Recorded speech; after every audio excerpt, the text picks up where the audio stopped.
আপনারা সকলেই জানেন আজ সকালে বিষ্টু আর অলক্ষীর মধ্যে ঘুড়ির লড়াই সমাপন হয়েছে।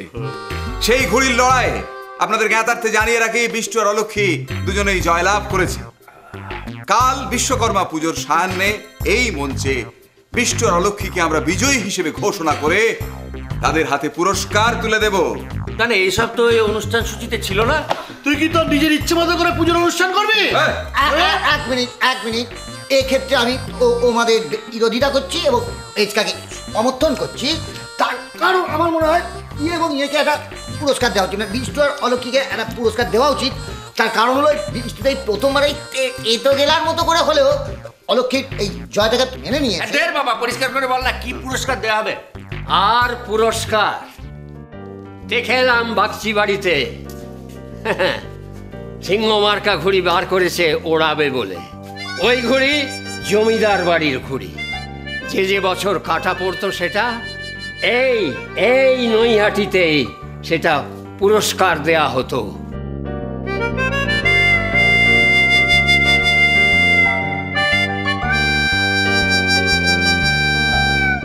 যে পেত সেই ঘুড়িটা বলা হতো সেই বাড়ির ওপর জমিদারের ইষ্ট দেবীর আশীর্বাদ আসবে। শেষ বছর নিয়ে গেল ওই বাগচি বাড়ি, সেই থেকে ওদের রমরমা। কারখানা হলো, ব্যবসা বাড়লো, এখন সিংহ মার্কা ঘুড়ি ওড়াচ্ছে। আর আমরা হলাম জমিদারের নায়েবের বংশ। নায়েবের বংশ। ওই ঘুড়ি আমাদের হওয়া উচিত ছিল না? তোরা কি করলি? নিজেদের মধ্যে ঘুড়ির লড়াই করলি, সেই জন্য আমাদের কিছু হলো না। মান সম্মান সমস্ত ধুলোয় মিশে গেল। দূর দূর দূর পুরস্কার। বড় দাদু ঠিকই বলছে, আমাদের পুরস্কার দিয়ে কি হবে? ওটা কার্গিল পরিবারকে জিততে হবে। তাহলে একটা কাজ কর না, সকাল থেকে তো খুব তরপাচ্ছিলিস, তাহলে যা ঘুড়িটা কেটে ধরে আন দেখি। ও দাদারা, এই দেখো এই কত কি হচ্ছে নৈহাটিতে। হ্যান্ডবিল এনেছি গো, হ্যান্ডবিল এনেছি। এবার আমরা অনেক কিছু জিততে পারবো। ওরে বাবা, এবছর প্রতিযোগিতা হবে গো। মিলেনিয়াম দশকর্মা ভান্ডার, সেরা বিশ্বকর্মা, সেরা হাতি, সেরা দম্পতি, এই 3টে পর্যায়ে পুরস্কার দেবে। বাস হয়ে গেল। তাহলে এতদিন বাদে আমাদের বাড়ি হারানো ইয়ে আমরা ফিরে আনবো, মানে সম্মান। বড়দাদু বলছি কি, আমরা কোন পুরস্কারটা নেব? মানে একটা লক্ষ্য তো থাকবে। লক্ষ্য থাকবে সেরা প্রতিমা। তোর বৌদির বাড়ি কৃষ্ণনগর, কমলিকামনি বলেছে এমন বিশ্বকর্মা মূর্তি আসবে না নৈহাটির তাক লেগে যাবে। আরে না না না স্বদেশ না, শোন শোন শোন, ওই সেরা হাতিটা আমাদের জিতে নিতে হবে। আরে বাবা, মূর্তি তো সবাই জেতে, হাতিটা কজন যেতে বল? আরে এটা তো কার্গিল বাড়ি নাকি? কার্গিল বাড়ি বলেই তো বলছি, আর কোনো পুরস্কার আমাদের লক্ষ্য হতে পারে না। আমাদের লক্ষ্য হলো সেরা পুজো। কার্গিল বাড়ি এমন বিশ্বকর্মা পুজো করবে যে গোটা নৈহাটি চেয়ে দেখবে, নতুন করে পুরস্কার ঘোষণা করতে বাধ্য হবে। কারণ কাল বিশ্বকর্মা পুজো উপলক্ষে এই মঞ্চে সাংস্কৃতিক সন্ধ্যা অনুষ্ঠিত হবে। ওরে বাবা, আবার যাত্রা! এই মূর্খ, অশিক্ষিত আমাদের অশিক্ষিত বলিস? হ্যাঁ, সাংস্কৃতিক বিপ্লব একটা জাতিকে তৈরি করে, সেইভাবে এই নৈহাটির জাতিকে তৈরি করবে নাট্যাচার্য স্বদেশাচার্য। আমার মনে হচ্ছে তো তোমরা একটা জিনিস ভুলে যাচ্ছ, সেটা হলো ইয়ে মানে এরা দম্পতি। আর এই বাড়িতে বেশ উঠে হিসেবে কে আছে? আমি আর ওটো পারবাদ। আর তাই লিপস্টিক পড়ো, ও পুরস্কার আমি নেবো। আর আমি বলছি কি, তাহলে আমি পুরোহিতটা ডেকে আনি, ঠিক আছে? দাও সবাই শোনো, হ্যালো, সকলে শোনো। কার্গিল বাড়িতে বিশ্বকর্মা পুজোয় আমি অলক্ষী কথা দিচ্ছি, কার্গিল পরিবারের সম্মান কার্গিল পরিবারেই ফিরে আসবে। কি আসবে তো? তাহলে কার্গিল পরিবারের সঙ্গে আপনারা আছেন তো? কি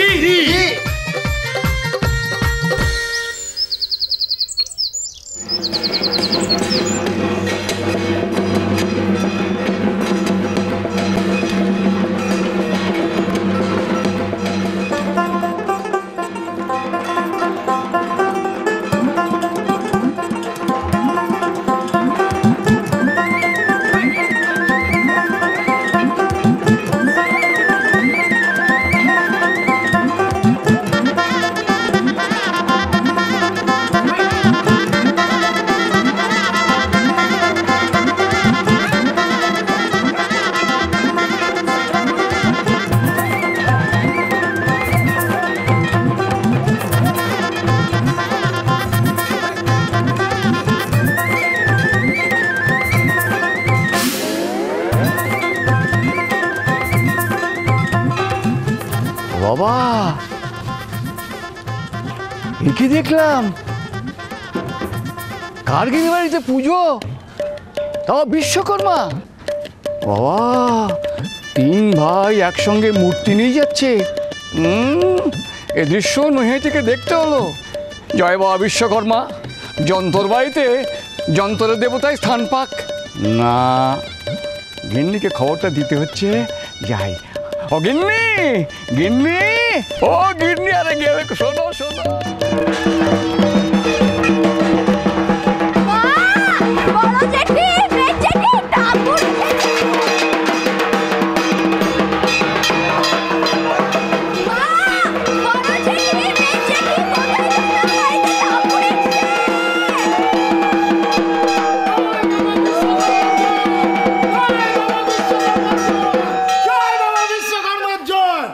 জয় বাবা বিশ্বকর্মা। কার্গিলের এই যন্ত্র পরিবারকে সামলে সুমলে রেখো ঠাকুর। ও প্রতিবেশী বলি, এবার তো আমাদের খুব মিলমিশ, একটাই মূর্তি সহজে ঢুকে যাবে বলো। অত সহজ হবে না। কোথাকার মূর্তি জানিস? কেষ্টনগরের, আমার বাপের বাড়ি। দেখ দেখ মূর্তি দেখ। বাবা, এমন ভাব দেখাচ্ছিস মেজো, যেন আমাদের নৈহাটি তার মূর্তি গড়া হয় না। ও মা ও মা ও মা, তুমি সব ব্যাপারে বাড়িতে মূর্তি এসছে, সে যেখান থেকে আসুক না কেন, বাড়ির সম্মানটা থাকলেই হলো। কি বলো বড় দাদু? হ্যাঁ, এই যন্ত্র পরিবারকে এই কথাটা কে বোঝাবে?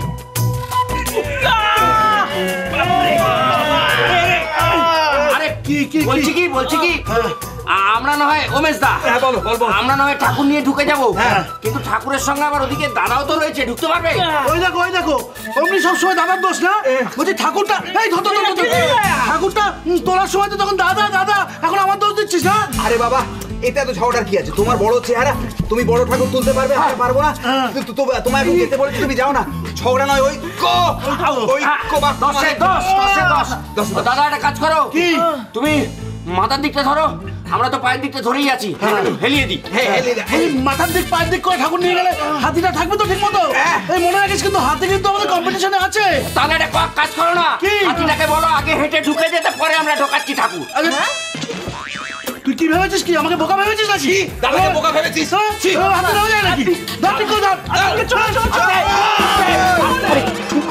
কি করছিস? আরে সোজা করে ঢোকা না।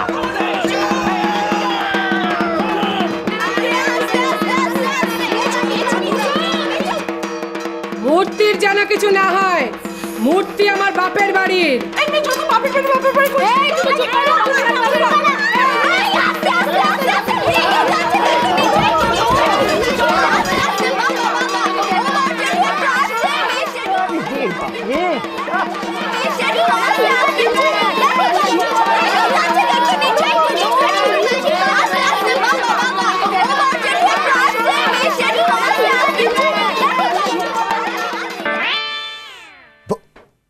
বুঝলে মিতা,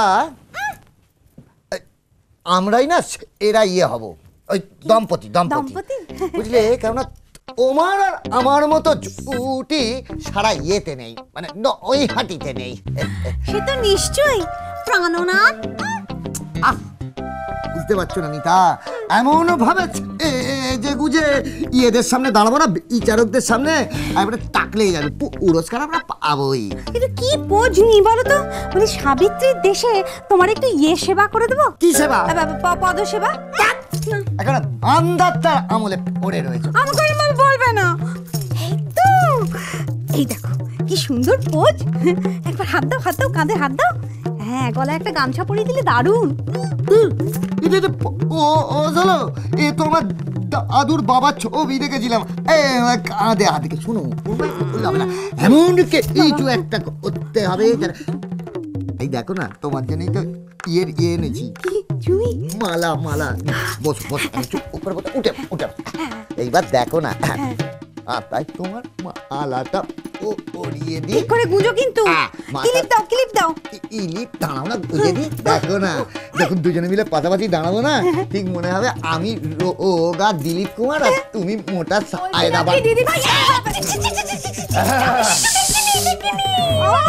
দেখিনি যখন তখন এই যে বেনি দুলিয়ে চলে আসিস না। আরে আমি আর টোপাইয়ের বাবা একটুখানি মোহরা দিচ্ছিলাম সেরা দম্পতির। ভাল লাগে না বাবা মোহরা। বাবা মোহরা তো ওদিকেও শুরু হয়ে গেছে দিদি ভাই, নাচ গান আবৃত্তির মোহরা। বুঝলাম কি রাধানুনি কোথায় গো? রাধানুনি না সেই জন্য তো এলাম। বুঝেছো বুঝেছো এতরে ভেতর কি ইয়ে হচ্ছে বুঝেছো? নিশ্চয়ই ওরা দুজনে এরা দম্পতির জন্য ভেতর ভেতর ঘোষ পাকাচ্ছে। পারবো না, সরে যাও। হ্যাঁ নেই, কত ছড়াটাকে ইচ্ছে করছে সাংসিদের পেটে চিমটি কেটে শয়তানটা রাধাকে নিয়ে গেছে ওর পাড়ার বিশ্বকর্মা পুজো দেখাতে। ছাগলটাকে নিয়ে আমি এখন কাকে দিয়ে নাচাবো মাখ না? আমি বলি কি আমি এইচে দেবো না। তোর বাবা ভাল লাগে না। এখন কে নাচবে বলো দেখি? আমরা তো নাচতে পারি না। আমি তো পারবোই না। আমিও তো পারবো না।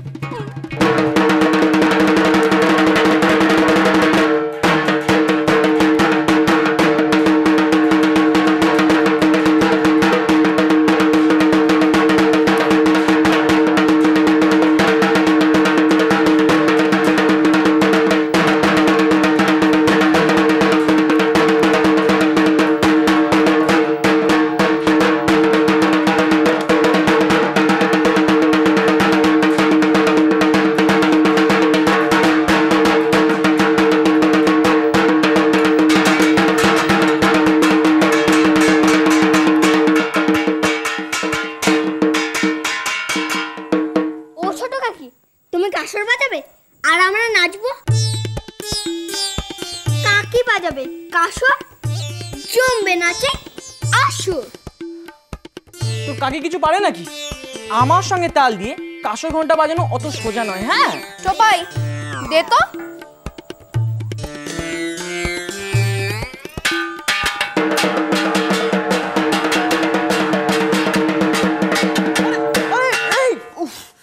দেখেছো তো কাসর বাজানো কাকে বলে? ঠ্যাং ঠ্যাং করে।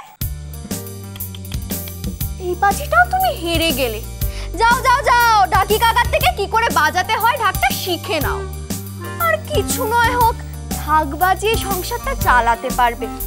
কি কি বললি তুই? আমি ঢাক বাজাবো? যেভাবে তুমি নিজের ঢাকটা পেটাও সেভাবে যদি তুমি আসল ঢাকটা পেটাতে তাহলে দু পয়সা রোজগার হতো। আর তুমি তো কিছুই পারো না। কি করে সংসারটা চলবে গো? এই এত বড় অপমান!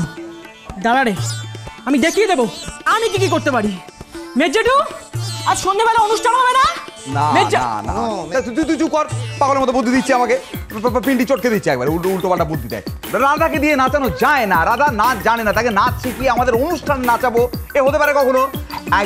বোঝার চেষ্টা, উল্টো পাল্টা কথা বলিস না। এমন একজন নাচ জানা মেয়ে দরকার যাকে পুরুষ পাঠক বলে দিলুম, সে নেচে দিল, ফাংশনটা উতরে গেল। আরে ওকের মধ্যে কথা বললে হয় নাকি? কে জানে আমাদের বাড়িতে নাচ? আরে বাবা নাচ এখানোর জন্য তো একটা তৈরি একটা ইয়ে দরকার। সে পাবো কোথায়? বাড়িতে কে নাচ? সংসার সুখের হয় রমণীর গুণে